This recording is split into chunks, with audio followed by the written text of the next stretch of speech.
Daniel and I had what many would call the perfect marriage.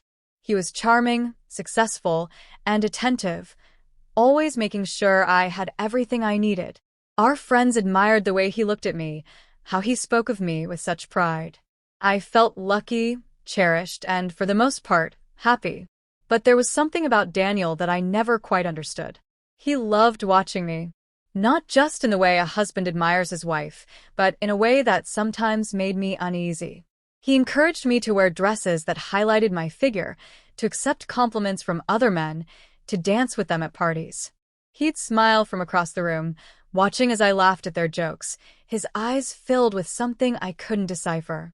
At first, I thought it was just confidence, his way of showing trust. He had no jealousy, no insecurities. If anything, he found it amusing to see me as the center of attention. "I love seeing men admire you," he'd say with a smirk, pulling me close at the end of the night. I brushed it off as a playful quirk, something harmless. After all, he never acted threatened or suspicious. If anything, he seemed to enjoy it. But over time, I began to question it. His encouragement felt different. It wasn't just about trust. It was something deeper, something unspoken. He would observe closely, as if he were waiting for something to happen. His eyes would linger when another man's hand brushed against mine, when a conversation became just a little too personal. And if I ever pulled away, he'd tease me about being too shy, too reserved.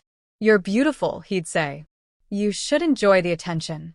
It felt like a game, one where I wasn't sure of the rules. One evening, at a friend's party, I caught him watching me dance with another guest, Eric. A man I had just met, tall, confident, with a presence that was hard to ignore. Daniel's expression wasn't one of jealousy or discomfort. It was amusement, approval. Eric's hand rested lightly on my waist as we moved to the music. His cologne lingered in the air between us. I felt a rush of something unfamiliar, excitement mixed with confusion. I glanced at Daniel, expecting a raised eyebrow, a knowing smile. Instead, he gave me a slight nod. It sent a chill down my spine. That night, as Daniel and I left the party, he whispered in my ear, "I liked watching you with him." I laughed, assuming he was joking, but deep down I knew better. There was a meaning behind his words, one I wasn't ready to confront. Something was shifting between us, and I wasn't sure if I was imagining it or if Daniel had been leading me somewhere I never intended to go. And for the first time, I felt an urge I couldn't explain, a question I didn't want to answer. Would I ever cross a line I swore I never would? I told myself it was nothing, a harmless moment, a fleeting thought. But Eric lingered in my mind longer than he should have. I wasn't looking for anything outside my marriage, yet something about him unsettled me in a way I couldn't shake. Days passed, and then I saw him again. At a cafe near my office, sitting at a table by the window, casually stirring his coffee. Our eyes met, and his smile was instant, easy, confident, like he already knew I'd stopped to say hello. I hesitated for half a second, but my feet had already made the decision. We talked. Nothing inappropriate, nothing I couldn't tell Daniel. Just polite conversation until he mentioned the party. "I couldn't help but notice your husband watching us that night," Eric said, tilting his head. "Did that bother you?" I blinked, caught off guard. "What do you mean?" He leaned in slightly, his voice quieter now. Most men wouldn't be so open to their wife dancing with another man like that. I should have laughed it off, should have changed the subject. But his words echoed something I had been avoiding. Daniel wasn't just open, he was encouraging it. Testing boundaries I hadn't even realized were there. Eric's gaze held mine, waiting for an answer. But I had none. That night, as I sat across from Daniel at dinner, I found myself studying him. He was the same as always, calm, composed, completely at ease. When I mentioned running into Eric, there wasn't a flicker of tension in his expression. "Did he flirt with you?" Daniel asked, a small smile playing at his lips. I rolled my eyes. "I don't think so." "You'd know if he did." His words stayed with me. There was something deliberate in them, as if he was pushing me toward a realization I wasn't ready for. The encounters with Eric became more frequent.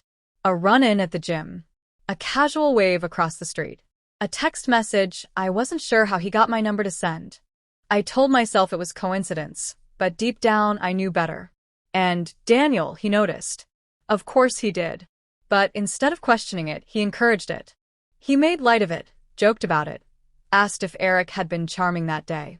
He never accused, never expressed concern, just observed, waited. I started to wonder, was I imagining all of this? Or was Daniel setting me up for something I didn't yet understand? The more I tried to ignore it, the more I felt the pull. Eric's presence was intoxicating, his attention a spark that I hadn't realized I was missing. And Daniel? He was watching, always watching, as if he was waiting for me to fall. I just didn't know if he wanted to catch me or watch me crash. The invitation came casually, as if it were the most natural thing in the world. A simple text from Eric. Coffee? I stared at the screen, my pulse quickening. I could ignore it. I should ignore it. But instead, I found myself typing, sure.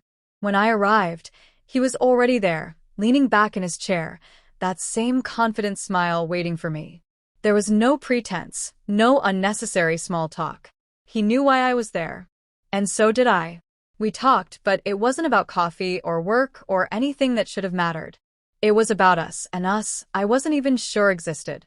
He made me feel seen in a way I hadn't realized I craved. Not just admired, but truly noticed. His hand brushed mine. I didn't pull away. I told myself it was just curiosity. A moment, nothing more. But when he leaned in, his lips inches from mine, I didn't move. My breath caught.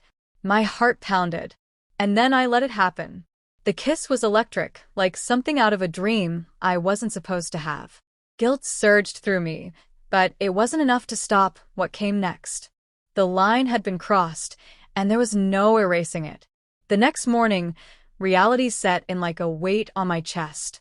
I barely touched my coffee, my stomach twisting with regret. My phone buzzed, a message from Daniel. I hope you had fun.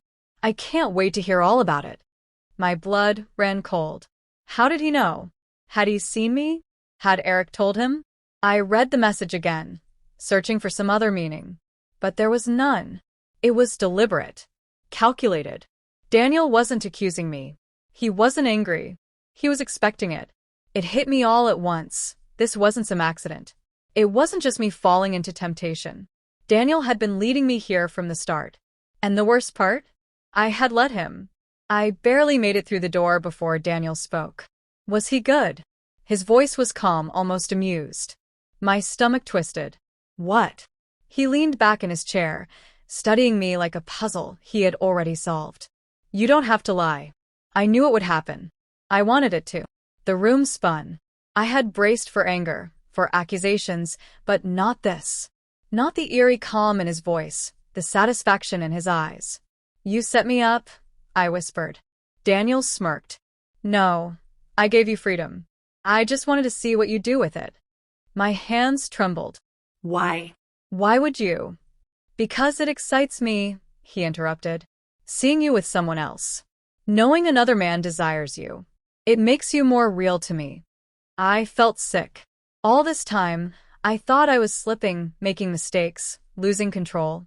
But I had never been in control. Daniel had been watching, waiting, pushing me closer to the edge just to see if I would fall. I had been nothing more than an experiment to him. Tears burned my eyes, but I refused to let them fall. You wanted me to betray you? No, he said, standing slowly. I wanted to know if you would. And you did. I shook my head, my breath coming in shallow gasps. This isn't normal. This isn't love. Daniel stepped closer, his expression unreadable. Love isn't just one thing. It's not always neat, not always predictable. Some people want devotion. Others. He tilted his head, watching me unravel. They want to feel the risk, the danger. They want to taste the betrayal and still know they hold all the power. I backed away, my world crashing around me. The man I thought I loved, the marriage I thought I had, it had all been an illusion. A twisted game where I was the pawn, and he was the player who had been moving the pieces all along. Where do we go from here? I asked, my voice barely above a whisper. Daniel smiled, his eyes dark with something I couldn't name. That depends on you. And for the first time, I realized I had a choice. I could stay, knowing what he was, or I could walk away, knowing what I had become. Either way, nothing would ever be the same again.